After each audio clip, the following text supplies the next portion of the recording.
Okay, so today we're very pleased to have the Revd Dr Patrick Richmond with us. He was here for many years in Cambridge at St Catherine's College as the chaplain there, and is now a vicar over in a church in a parish in Norwich. Previously he read medicine at Balliol College in Oxford. He did a DPhil there, which for the filming point of view, let me say that's what Oxford people call a PhD. And a DPhil on cell physiology over in Oxford as well, so has a strong background in science, and indeed carries on writing and researching in the area of philosophy of science and so forth. So we're delighted he can be with us today. If you don't follow everything he says, his talk is already in press and will be published in the next issue of Science and Christian Belief, coming out in April, which I happen to edit, so there's a sort of bit of a tie-up here between the talk and when it's coming out in print, so I recommend that also. So his talk to us is Scientific Explanations of Religious Experience and Their Implications for Belief.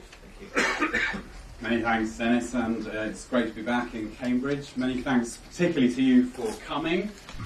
I'm going to give one of the PowerPoint-dependent talks, so I'm praying that there won't be a power cut and that I won't press the wrong button and send talking to oblivion. The title, Scientific Explanations of Religious Experience and Their Implications for Belief, is what I took for my paper, and Dennis has given me.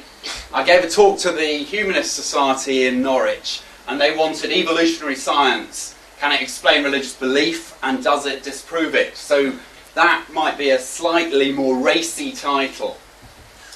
Charles Darwin, in The Descent of Man, said that there's a belief in all-pervading spiritual agencies which seems to be universal.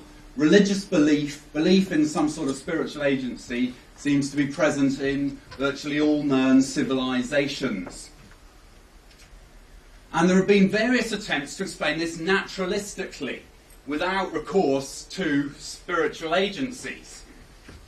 And these natural histories of religion were offered by Hume, Feuerbach, Marx, Freud. You've probably heard of these. So there's Hume. I couldn't find a photograph of him. Feuerbach, Marx and Freud. So various attempts to explain why humanity is prone to religious belief. And probably the most popular one out there is what I've termed the consolation theory. It's the idea that religion is a result of wish fulfillment and the need for consolation, that religion offers us comfort. But as an explanation of the universal presence of this tendency to religious belief, it's not the most persuasive. Why isn't it the most persuasive? Well, we aren't usually consoled by stories unless we believe them to be true. So, for example, we can't console hungry people by telling them that they've had a good meal. So why does it console us to be told that there is a heaven? And many religious beliefs don't seem to be that consoling, but rather challenging or threatening. So, in other modes, we might be aware of doctrines of punishment, strong moral demand. And many religions believe in malevolent spirits, don't offer accounts of ultimate justice or hope. They're more concerned with how to keep the ancestors happy, for example. So they hardly seem to be constructed to provide consolation. So it would be widely agreed that the consolation theory certainly fails as an explanation for the universal presence of this tendency to believe in spirits. But there is more contemporary science of religion. At this point, it's probably worth noting the difficulty of defining religion. Providing a universal core definition of religion is notoriously difficult. But following Darwin, I'm focusing on this tendency to believe in spiritual agencies, gods and the like. And recent research is offering new perspectives on why humans frequently form religious beliefs in these supernatural agents. And I think that this research is promising because there's a greater stress on scientific measurements than in the previous natural histories, which tended to be done more from the armchair and the couch, perhaps, in Freud's case, but not in a rigorous experiment. These theories have been popularised in reasonably popular books. you may well have heard of Daniel Dennett, and in 2006 he published Religion as a Natural Phenomenon, Breaking the Spell. There's Dan Dennett, wise, cuddly, looks like Father Christmas.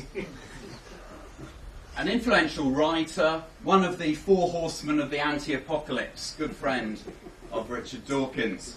Of course, in 2006 wrote The God Delusion. Now this book has sold over 9 million copies. It's been translated into 30 different languages. There's good Richard. And I think the most impressive thing about it is that it's on sale. It's been on sale in Tesco. So it really has broken out of academia. So Richard Dawkins is a wonderful populariser, and he does popularise some of the theories that I'm going to quickly outline to you. Now, both Dawkins and Dennett are well known for their idea of memes. Memes are meant to be units of culture that are analogous to genes. They replicate and mutate and spread in the population. Now, cutting a long story short, I think it's fair to say that memes haven't found general scientific acceptance. The analogy between this unit of culture and genetic units seems to be highly questionable.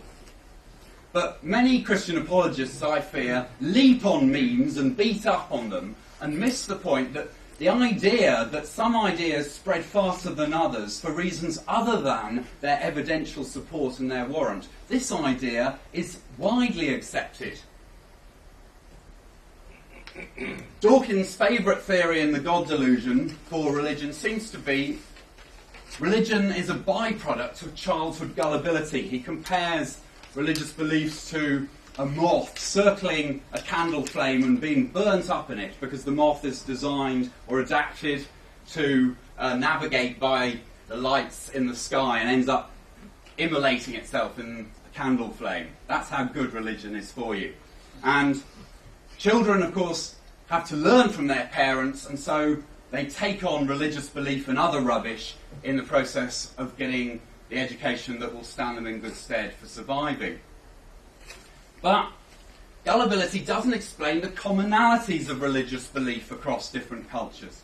It expects children to absorb many different ideas. What explains this almost universal tendency to belief in spirits? Unless there was some common origin of human culture that explained the commonality, which doesn't fit with other things we believe, then childhood gullibility doesn't explain these commonalities. And indeed, psychological studies suggest that children take on and hold on to some ideas much more readily than others. They're not uniformly gullible. So, in a different part of The God Delusion, Dawkins points out how children seem to be designed to misunderstand the theory of evolution. Not every idea is as plausible as every other one. So, some of the theories that Dawkins and Dennett are associated with are not so promising as explanations for the tendency to religious belief. But The God Delusion and Religion as a Natural Phenomenon, Breaking the Spell, these have popularised some more promising theories. One of these is an adaptionist theory. What do I mean by that? Well, that religion might actually help in the struggle for survival and reproduction, and therefore we would find it selected for. It would be an adaptation. And in Darwin's Cathedral, David Sloan Wilson argues that religion binds communities together and helps some groups outcompete other groups. Religion might even allow for group selection theory, which Dawkins considers a bit of a heresy. And David Sloan Wilson says explicitly he's interested in this theory because it might overthrow one of the pillars of orthodoxy. But why did belief in spirits arise in the first place? Why are religions, which may well bind groups together, concerned with these invisible spirits? And to that, we might turn to a different approach, which sees religious belief as a byproduct of adaptations that help us survive and reproduce, but are not directly concerned with religion. They produce religion as a byproduct. Pascal Boyer in the modestly titled Religion Explained suggests that religion is a byproduct. And Scott Aitken, hot on his heels, in Gods We Trust, has done a lot of work, and significantly, he's an advisor on public policy. He's one of the people that the CIA go to when they want to know how religions function and to study fanaticism and extreme and dangerous forms of religion. And Paul Bloom in Descartes' Baby argues that we're born with a tendency to a Cartesian mind-body dualism. We'll come on to these ideas more. I'm just showing you some of the books that altogether haven't sold half as much as The God's Illusion. Justin Barrett, now at Oxford, Why Would Anyone Believe in God? And these workers in this new field of cognitive science of religion have put forward what's now sometimes boldly entitled the standard model. This is only a model, but there's considerable agreement that the things I'm going to outline to you are ingredients in a plausible account of why we might have evolved to be prone to religious beliefs. Half a dozen or so psychological tendencies that might favour belief in gods and spirits. One of these, popularised by Dawkins, not entirely accurately, is the Hyperactive Agency Detection Device, or the HAD, which Justin Barrett talks about a lot. What is a hyperactive agency detection device? Well, we're very prone to detecting agency. And indeed, you probably noticed that children will explain things like it raining because the clouds want to rain. Children like these explanations in terms of goals and purposes. So we seem to be born into the world prone to see agents acting, even where we know that there aren't any clouds with feelings. And we easily suspect agency even in random arrangements and events, and especially when we're under stress. So psychologists can usually spot when a human being is trying to produce a series of random numbers, for example. How can they spot that? Well, because human beings trying to create the impression of randomness don't know what randomness looks like. They avoid any patterns, any coincidences. So the psychologist can usually spot that. And when dots were projected on a screen and made to move around, and people were asked to describe them, they'd often use intentional descriptions that these dots were chasing this dot. So they were reading in agency to the movement. And when we're under pressure of time, we are more prone to think in these ways. So even scientists who would normally prefer a mechanical, physical explanation, when they're pressed for time, will accept explanations in terms of purpose. And you probably noticed that even Richard Dawkins is using language about what evolution has done and what animals are designed to do. And Dawkins says this sort of language is very natural. Why might that be? Well, plausibly, there's a survival advantage to hypersensitivity to agency, tending to false positives rather than false negatives. For if we are inclined to see a rock as a bear, well, even though we're wrong, there's no harm done. But if we're inclined to see a bear as a rock, we might get eaten. So it's safer to assume that you're dealing with an agent who could be very significant for your survival or reproduction until it's proven otherwise than it is to assume it's not an agent until you find that it's taken a bite out of you or otherwise done you over. So you might just be able to see that tiny image. Have you spotted the tigers there? We need to be able to spot the agent before it attacks us. We need to be able to spot the agent to defend ourselves or react appropriately. So it fits in an evolutionary story that we might be prone to detecting agency even when it's not there. But these results don't depend on the evolutionary story. Another element of the standard model is intuitive mind-body dualism. So Paul Bloom, in that book I showed you, Descartes' Baby, argues that our physical and mental psychological attitudes are distinct. So someone suffering from autism has problems in relating to other agents, has problems with empathising, but their understanding of the physical world isn't diminished. And it seems that we have aptitudes for dealing with physical objects and aptitudes for dealing with agency, with other people who have feelings and purposes. And these are distinct. They can be separately active or impaired. And this, Paul Bloom argues, explains why we're prone to see mind and body as distinct. And some psychologist, Berry and Bjorklund, told children a story about Brown Mouse who has various adventures, but then is eaten by a crocodile. And the children asked, does Brown Mouse need to sleep anymore? Does he need to eat anymore? And the children say, no, he's dead. But does Brown Mouse still think? The children are inclined to say, yes. Does he still love his mummy? Yes. So it would seem that these children are already developing some idea of an afterlife, a survival of bodily death. And Bloom explains this in terms of the difference of the two psychological modules. The one for dealing with physical objects is signalling that Brown Mouse's physical existence is no more. But that hasn't ended the story of Brown Mouse as a thinking agent. And of course, this line about your imaginary friend, quite common now in terms of abuse for clergy. We're hanging out with our imaginary friend, but of course children do have a colourful imaginary life, and they're quite used to the idea that there are agents and beings that you can't see. So the idea that there are spirits that you can't see or touch or feel but are nonetheless real and have thoughts and feelings, it does seem to be a common feature of the psychology of the young.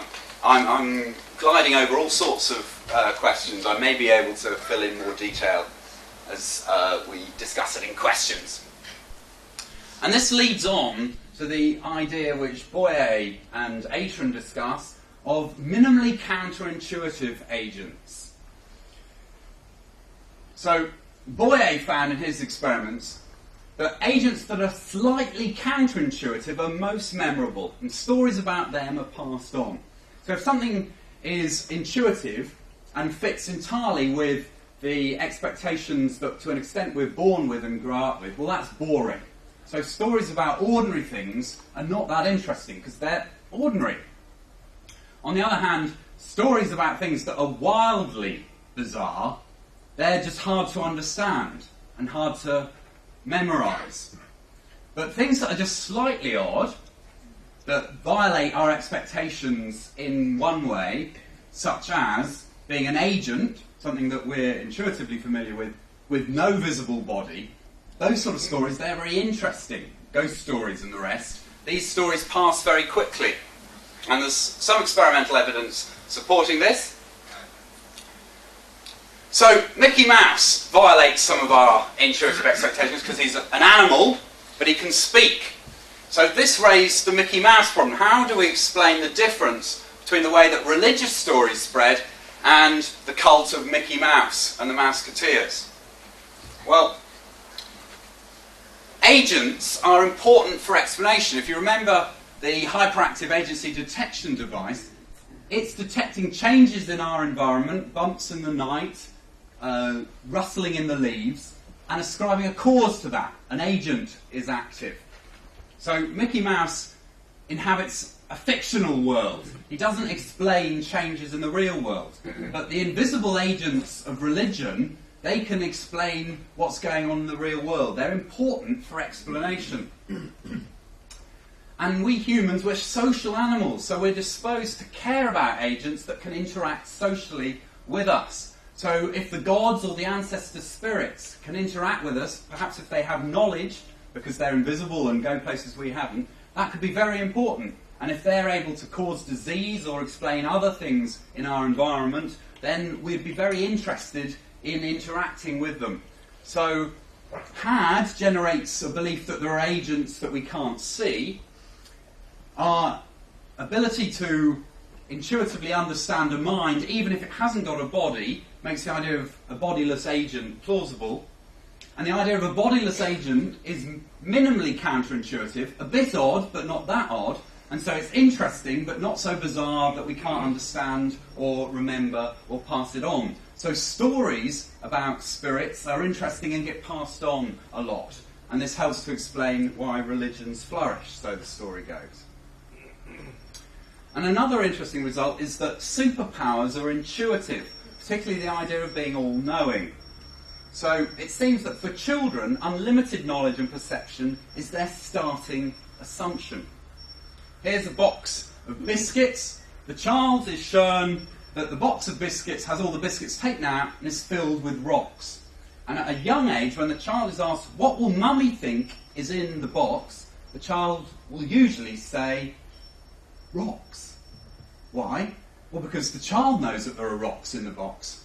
And the child assumes that other agents know as much as it does.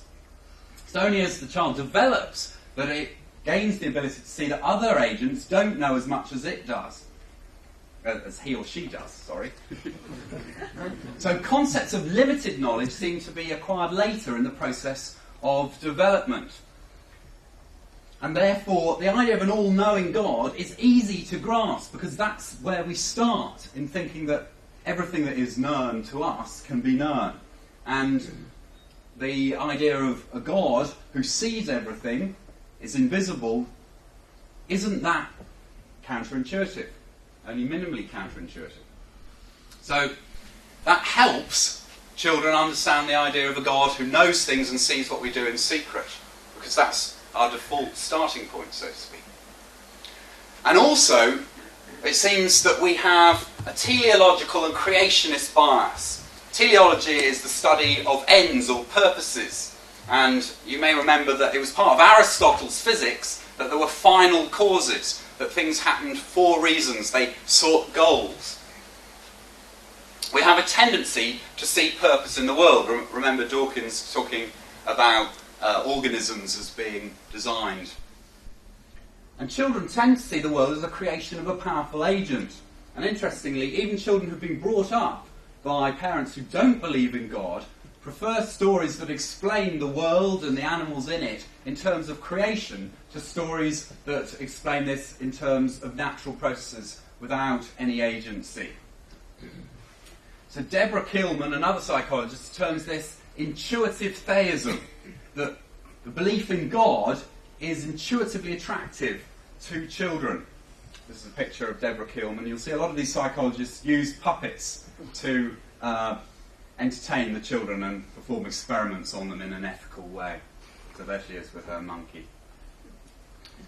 So, summing up what I mean by intuitive theism, many notions to do with God do not need harsh indoctrination to be acquired, sustained and passed on. So, atheists like Dawkins sometimes give the impression that it's because the Jesuits have got the child young that they've been able to force into them belief in God, and if they hadn't been able to interfere with these children at a young age, the child wouldn't have been at all interested.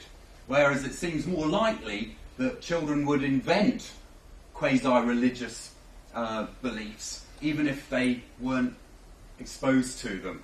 So you don't need indoctrination to believe in God. And in fact, subsequent to the God delusion, Dawkins does seem to be taking this on board. So you only need indoctrination to explain the sectarian and denominational differences.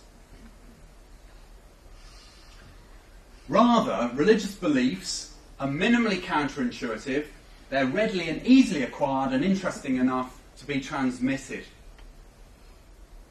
But doctrines like the Trinity require much more work to sustain. And again, experiments suggest that when you're under pressure of time, even though you believe that God is not like a human being, you start talking about God in terms of him seeing things and moving things from a location in space. The very anthropomorphisms that you find in sacred texts.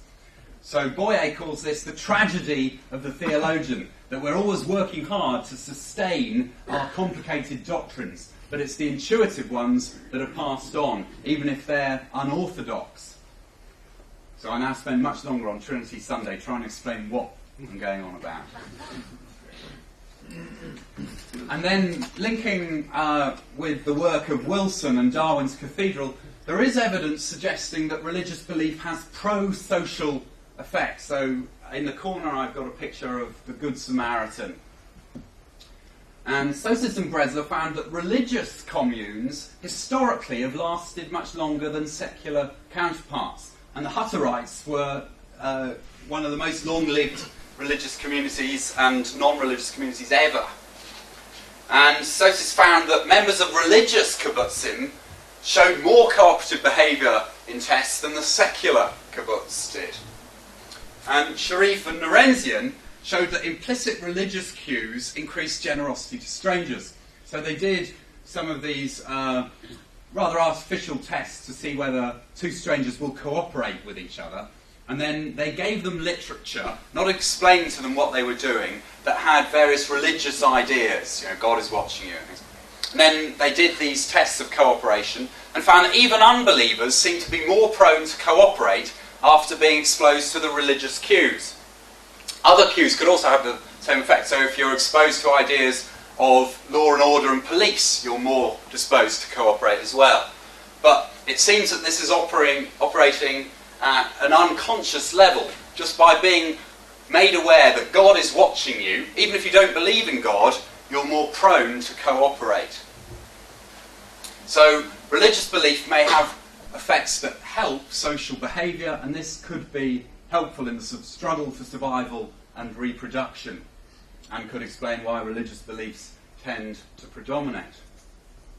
So that's the standard model. And then there are various elements of psychology which help explain the sociology of all sorts of beliefs.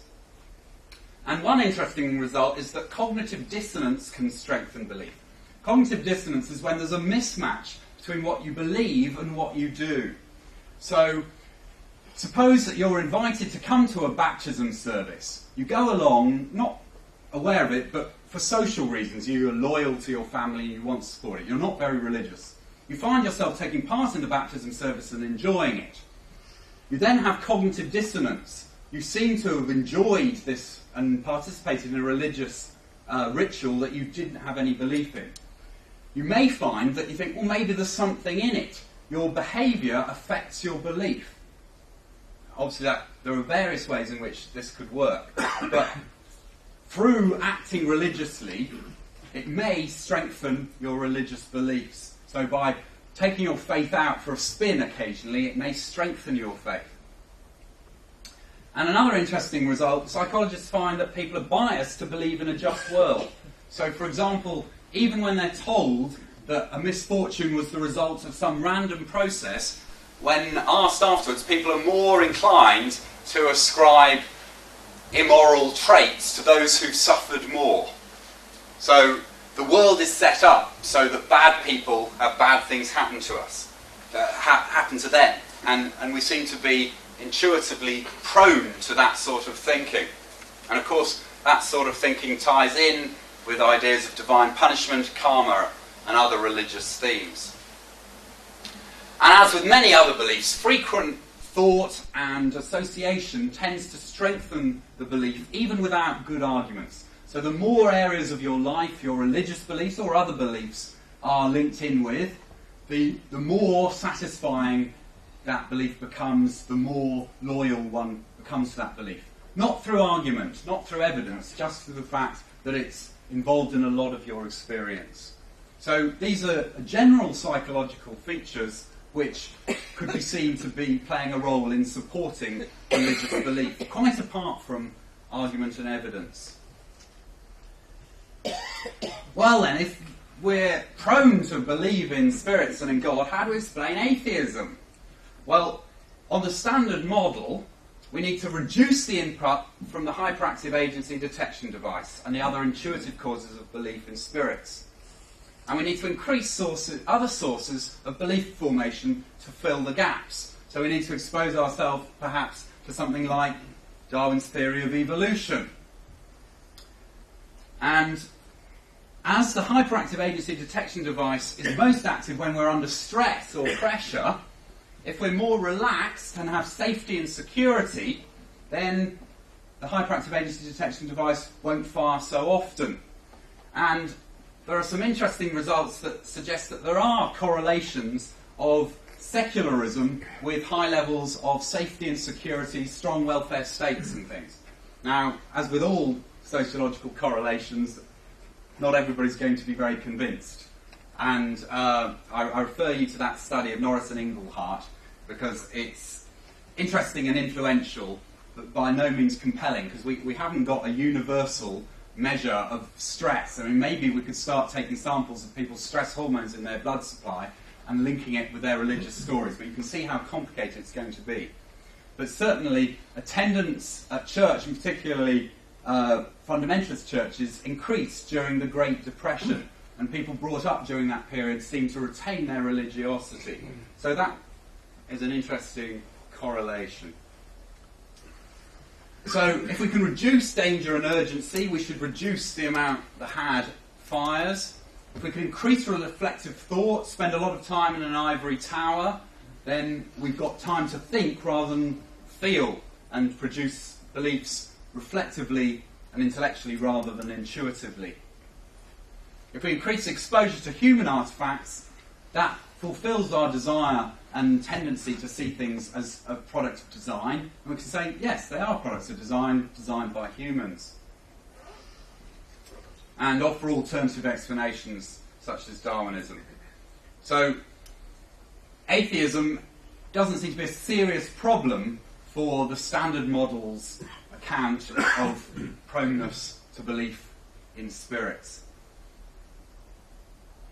And lastly, because most beliefs are socially supported, in a diverse, individualistic society, we have more freedom to form beliefs without it impacting on us socially.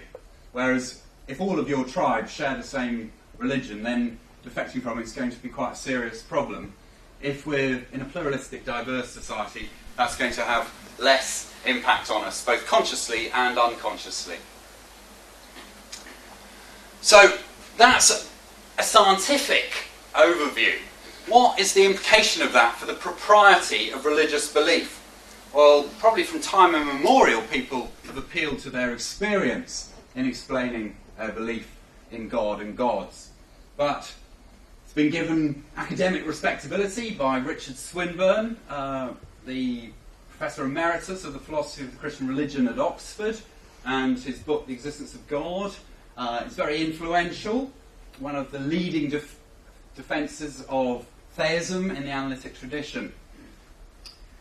And Richard Swinburne argues that generally we should believe that things are how they seem to be until we have stronger reasons to doubt this. If we doubt things initially until we have further proof, we're on a hiding to nothing, because we'll then doubt the support and doubt the support for the support.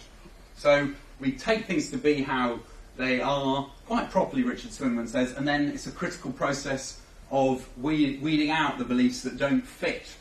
But initially, we take the belief. So initially, we should take religious experience seriously until we have stronger reasons to overwhelm it or undermine it. So, he argues, we should believe the widespread testimony to the experience of God unless God is otherwise very improbable.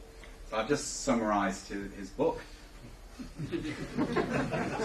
And some argue that religious belief can be warranted, that is, properly justified, quite intellectually respectable, even without arguments in its favour, just as belief in other minds or the external world is usually taken without further argument, and indeed any argument given in favour of the external world is probably less convincing than your intuitive belief that pretty obviously there's an external world. So some beliefs can be properly basic.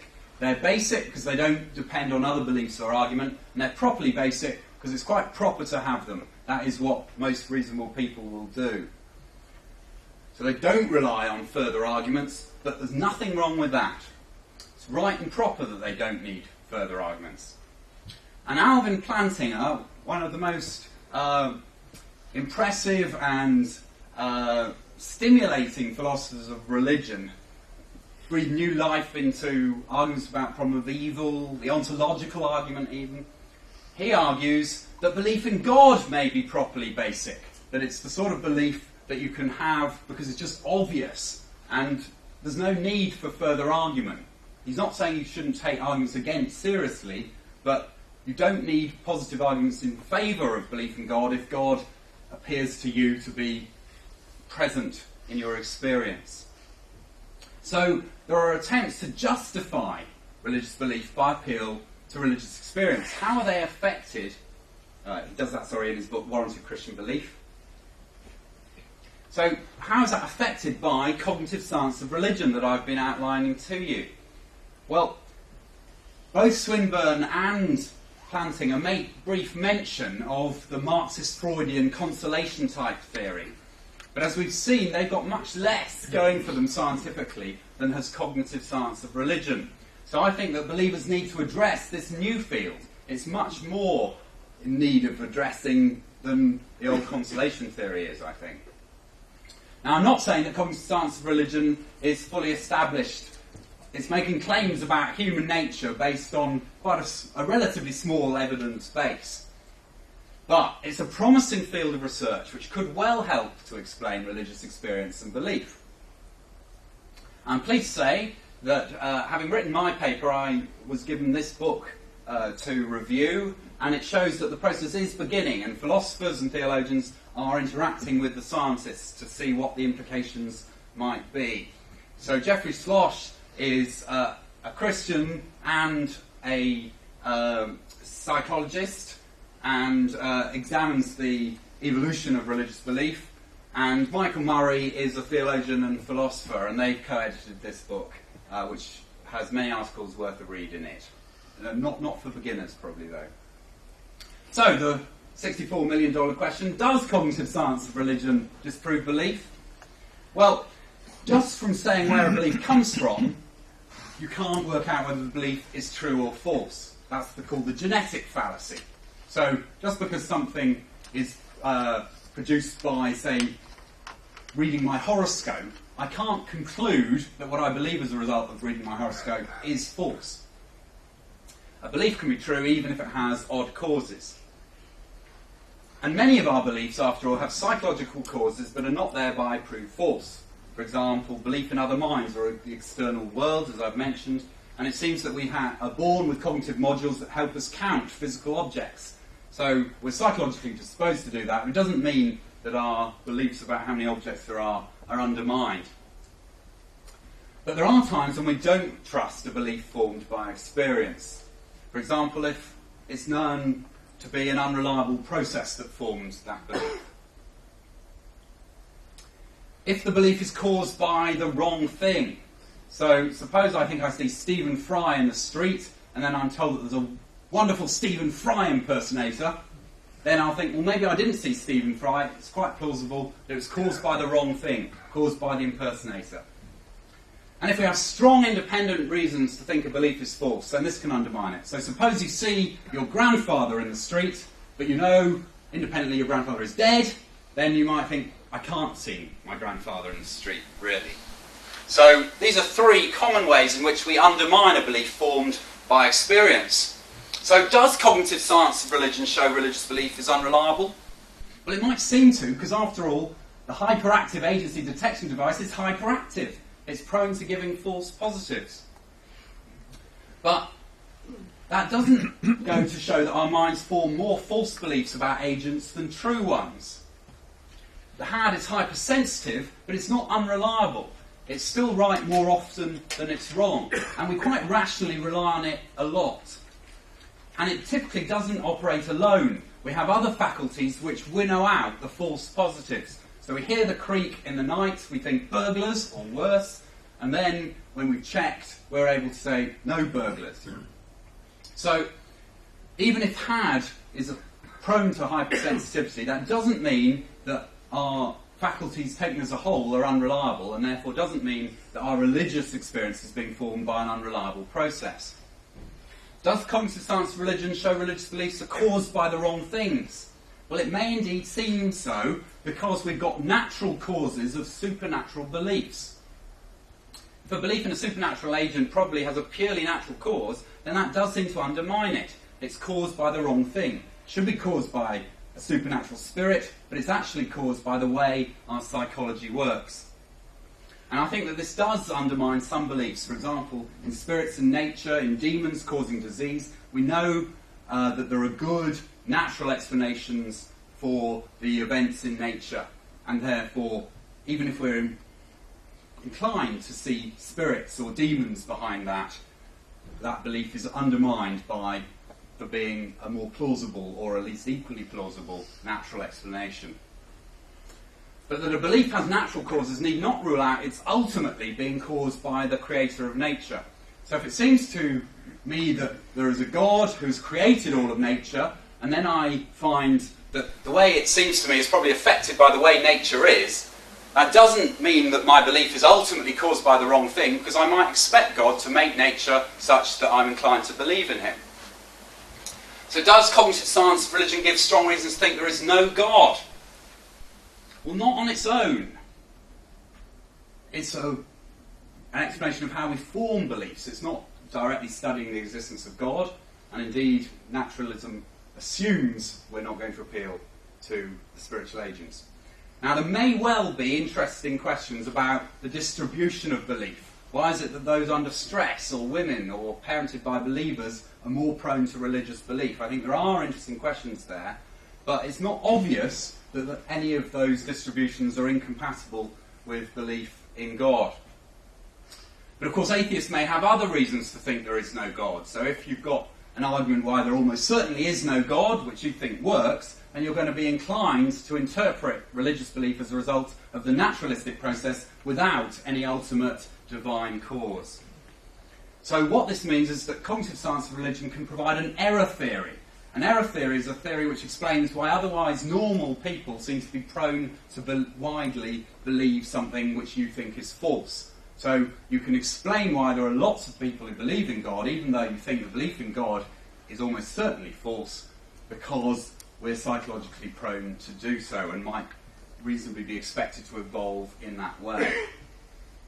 On the other hand, cognitive science of religion might confirm religious belief, because the Bible in Romans talks about what God has made and his power being plain through the things he has made, and we've seen that children are indeed prone to see the world as the product of creation. Calvin, the great Genevan reformer, talks about a sensus divinitatis, that we have a sense of God, and cognitive science of religion might be shedding light on what Calvin was getting at and why we are prone to sense God. And it also provides an interesting perspective on the way that there have been all sorts of other beliefs. So Calvin complains that the human mind is a perpetual factory of idols. Well, when you understand that we're prone to see all these agents out there, and that we have trouble holding on to orthodoxy where it departs from our intuitive beliefs, I think you get a new perspective on that. But it does raise questions about why it should be like that. Now, many philosophers, Richard Swinburne would be a prime example, think that other things being equal, a simple, intuitive, comprehensible explanation is superior to an obscure, complex one. Because that's what explanation's about, isn't it? It's to try and make intuitive and understandable what is otherwise highly surprising and odd.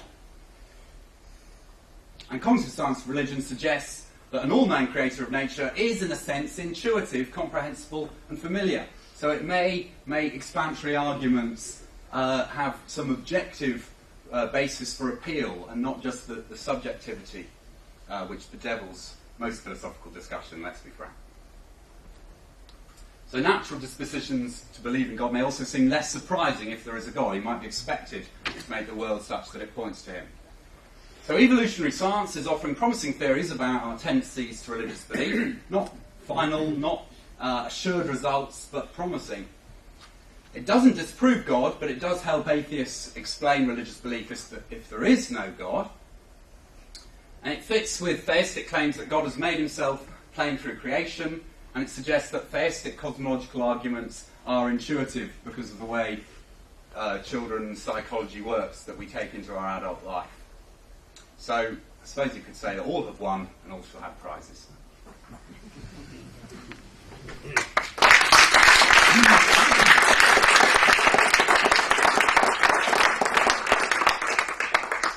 Thank you very much, Patrick. I'm sure that stimulated plenty plenty of questions, and the first one is over here. Thank you. Hello, thank you, yes. I was a little bit disappointed looking at the title of your lecture. It was supposed to be a scientific explanation for the basis for religion. What you mean is cognitive science or psychological science. So that's, and then you referred, I think, to the research of people like Justin Barrett, which I came to hear his lecture here some time ago. And there seems to be a fatal flaw in that research, that he didn't distinguish between those children who had a religious background and those who didn't. So his research, to my mind, was completely negated by that. But in terms of the question I'm coming to, what you seem to be laying out here is simply that people who believe in God have a deep psychological need to believe in God. I mean, I don't personally have that deep psychological need, because to my mind it's such an awful, obscene belief to believe in, because of the all-powerful, all-knowing God and the situation like Haiti. And that's why it puts people off religion completely, because it's just so horrible. Thank you. Just the question I wanted to start with. First of all, I apologise, Trade Descriptions Act. Of course, I haven't covered every scientific explanation, but cognitive science of religion is a growing field, attracting a lot of funding, and if there aren't any other good theories, and I've tried to give reasons why many of those, including the idea that I have a deep psychological need to believe, aren't convincing, then this seems to be the only game in town at the moment. Justin Barrett's research is, it's not going to prove wholesale generalisations about humanity, but he has actually done experiments and does cite research done with children of non-believers. And I think one of the areas where the research needs to extend is to do it in cultures which are not theistic. So I think there is more work to be done on this to explain the universality of religion. Something more than a deep-seated need or a consolation theory is required, and cognitive science of religion is as good as we've got at the moment, and certainly we need to be looking at this promising field. As I said, wait a moment, as I said, atheists may well have arguments which they find cogent, such as the problem of evil, of which Haiti is a particularly horrific example, and there are other arguments. So if you've got a good foundation for your atheism, then you will come to religious belief with a very different outlook from someone who finds God part of their experience and is inclined to believe in God and think that he moves in mysterious ways, and that he's created a world where we need to make preparations to help people who suffer disasters, learn from mistakes and things. So there are stories that provide a defence and try and show that religious belief is rational, even in the face of the problem of evil and other atheistic arguments. And so each of us comes from a different perspective, and I respect yours. Thank you for respecting mine. Can I just have one come back? No, sorry, because time is short. I'm sorry, we just really got lots of questions, and I think it's unfair if we start a dialogue. Can we have a question there, and then one here? Thank you. Yes.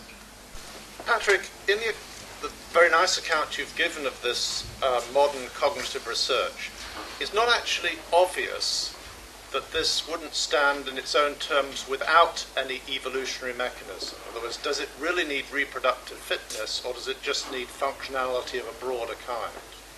I think that's a really important point. Most of the psychological research is finding results in present-day people, and those results would stand even if the explanation of those results isn't an evolutionary one. On the other hand, the fact that it fits with the dominant integrating paradigm of all biology is surely helpful.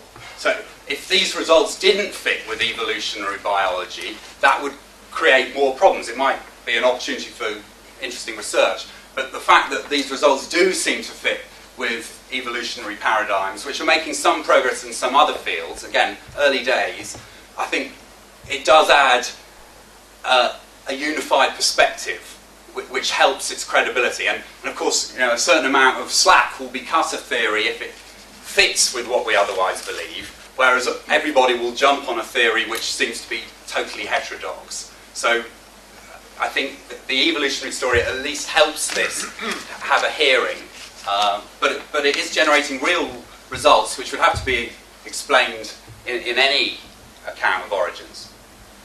There's a question at the back there, thank you. Yes. I'm sure you'll be aware that here in Cambridge we have the Wolfson Brain Scanning, Brain Imaging Centre, and I just wondered if you can say any of that sort of spectroscopy and cell imaging science, how that plays into your cognitive model. Yeah, roundabout, if I'd given this talk 2 years ago, there would have been much more about the God spot and brain imaging results that were at least suggesting that one area of the brain seemed to be active in meditation, and prayer by nuns and Buddhist monks both seem to be activating this, and they got Richard Dawkins into the scanner and tried to stimulate this part of his cortex, and there was no result. I haven't even spoken about that because that sort of research doesn't seem to be as fruitful and doesn't seem to be providing the sort of overarching explanation of this universal tendency to believe in spirits. I'm unable to give the final word on it, and someone at Wolfson probably would be able to. But I think it's not looking so promising, not just because Richard Dawkins couldn't be stimulated, but because it doesn't offer the same sort of perspective. Yes. Yes, something has puzzled me, Patrick, in what you said, and that is to do with non-belief in situations, of situations of well-being and belief in terms of people who are stressed and so on. Now, in McGrath's book, he criticises Dawkins, who says religion is bad for you, and he does that by quoting a vast majority of psychological studies which seem to indicate that religion goes with well-being. So I suppose it depends what psychological measures are being used here, and that's what's puzzling me. Why those two things should be different. Well, I think... Just repeat the question, Patrick, as the black people. Yes. Yeah. Dawkins complains that religion is bad for you. McGrath cites the psychological studies that suggest that religion is good for your psychological well-being. I'm suggesting that HAD is more active in situations of stress, which would suggest that you'll be more prone to generating religious beliefs when you're under stress. I think the psychological studies show that religious beliefs are often protective precisely in situations of stress. They help us cope when we're under stress, help with bereavement, depression, things like that. And indeed, my very superficial understanding is that it has more of effect for those who are under stress. So it's supportive more than enhancing. So I think that result is quite compatible with this, and you can again see an evolutionary story. If the belief in the spirits is providing consolation, comfort, stimulation and hope in situations when the tribe is under stress, that tribe is going to do better than the tribe where they all sort of get together and commit suicide in despair. So tribes with religious beliefs that provide social support, consolation and the rest are going to outcompete. So I think it does fit. But I mean, it's also true that religion in the world does seem to be, for several centuries now, on the wane in the West. Now, the Western exceptionalism may have something to do with well-being, time to think and things like that. So I think it certainly can be made to fit the story. We're not talking hard physics here and single points masslessly extending in space, right? Yes, please. Yes. I wonder if we should be a bit more modest about explanation. In that, let me give a couple of parallel examples. You don't understand cricket unless you see it or play it. Music is best understood by participation. Isn't religion best understood by participation? Yes, I think it probably is. And anthropologists are much more concerned with the distinctives and getting alongside and, going native to the extent that they can to get that inside view in as much as it's translatable. What I think this is providing is an overall framework which can explain the commonalities, this all-pervasive belief in spirits that Darwin saw. I mean, he was giving an overall view, a helicopter view, rather than a particularised view. We'd still, even if all of this turns out to be dead right, it still wouldn't give you a detailed explanation of Calvinism in the 17th century. That would be hopelessly reductive. It's not that sort of explanation. But if this turns out to be right, then it explains why still 85% of the world's population is nominally religious and has religious beliefs. And even those who would say they're non-religious often will turn out to talk in terms of fate or purpose or meaning of life at crucial times. So the number who are completely naturalistic is quite low and quite localised in certain centres of civilization and learning. Please, yes. The standard model skeptic, of course, says if you've got a naturalistic theory that offers some hint of a hope of being true, then that's what you should believe rather than the religious perspective. But your conclusions put everything on a much flatter playing field. I felt that was very helpful. Yeah, I mean, if you look at the blind watchmaker, the argument does seem to be God is no explanation at all. The only naturalistic explanation we've got is a neo-Darwinian one, so go with that. Obviously, if you haven't ruled out God, then that affects the way you're going to assess things. So I'm suggesting that this is interesting but not toxic to religious belief. It's therefore possible to deal with it without feeling that one's religious or irreligious identity is at stake, and that may even be helpful in exploring it. But I think, as I've tried to hint, it may be that certain forms of religion, animism and hyperactive possession and things, I think that may well be prone to being explained away. Yes, please. It seems to me that your talk and the questions raise the fundamental issue about cognitive science of religion, and that is how good is the science and what conclusions can reliably be drawn from them.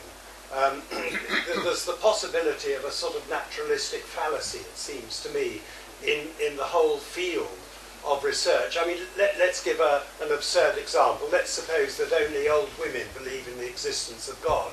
The old women could still be right.